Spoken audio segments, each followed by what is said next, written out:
سادہ سی تعریف صحابی کسے کہتے ہیں کہ جس نے ایمان کی حالت میں محبت بری نگاہ کے ساتھ ایک بار میرے محبوب کے چہرے کو دیکھ لیا اور ایمان کی حالت میں دنیا سے چلا گیا، اسے صحابی کہتے ہیں۔ یا پھر جس نے ایک لمحے حضور کی صحبت کو پا لیا، اسے صحابی کہتے ہیں۔ یہ سادہ سی تعریف ہے۔ اب اگلے جملے میں جو عرض کر رہا ہوں، امید ہے کہ آپ کی توجہ اس طرف آتی جائے گی اور بات سمجھ آتی جائے گی۔ جس نے ایک بار دیکھا، مثال دے رہا ہوں کہ اگر کسی نے صبح 10 بجے کلمہ پڑھا اور 12 بجے اس کا انتقال ہو گیا، جسے ایک نماز پڑھنے کا بھی موقع نہیں ملا زمانے، وہ اس لمحے کے بعد پھر حضور کی صحبت اور مجلس میں نہیں بیٹھ سکا، صحابہ کی سنگت میں نہیں بیٹھ سکا۔ ابھی 10 بجے صبح کلمہ پڑھا ہے اور 12 بجے انتقال ہو گیا، ایک نماز بھی حصے میں نہیں۔ اللہ کرے کہ اگلے جملے سمجھ آ جائیں تو آپ کی سبحان اللہ مجھے بتائے کہ ہم تک آواز پہنچی ہے۔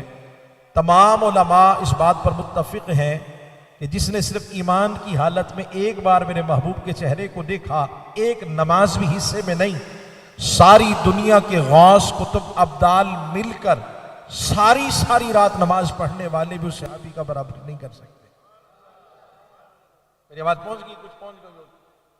یعنی حضور علیہ السلام کے چہرے کو تک لینا، حضور کو دیکھ لینا، یہ اتنی بڑی سعادت ہے کہ ساری دنیا کے غوث کتب ابدال مل کر بھی اس صحابی کے برابر نہیں ہو سکتے۔ نماز ایک بھی نہیں، غور فرمانا، روزہ ایک بھی نہیں رکھا، حج بھی کوئی نہیں، عمرہ بھی کوئی نہیں، صرف دیکھ لیا تھا بس ایک لمحے کے لیے۔ بس ساری دنیا کے غوث کتب ابدال مل کر بھی اس کا مقابلہ نہیں کر سکتے جس نے صرف ایک دفعہ دیکھا ہو۔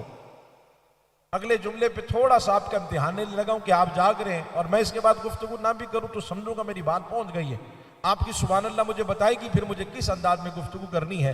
جس نے ایک مرتبہ دیکھا اس کی یہ شان ہے، اور جنہوں نے صبح بھی دیکھا، دوپہر بھی دیکھا، شام کو بھی چہرہ مصطفیٰ کو دیکھا، اور آسان کر دیتا ہوں جنہوں نے 3 دن 3 راتیں مسلسل غار ثور میں دیکھا، یا پھر یوں کہوں جو صدیوں سے اب تک مصطفیٰ کے پہلو میں لیٹے ہیں، آرام فرما ہے اور حضور کے چہرے کو تک رہے ہیں، سیدنا صدیق اکبر جیسا کون ہو سکتا ہے؟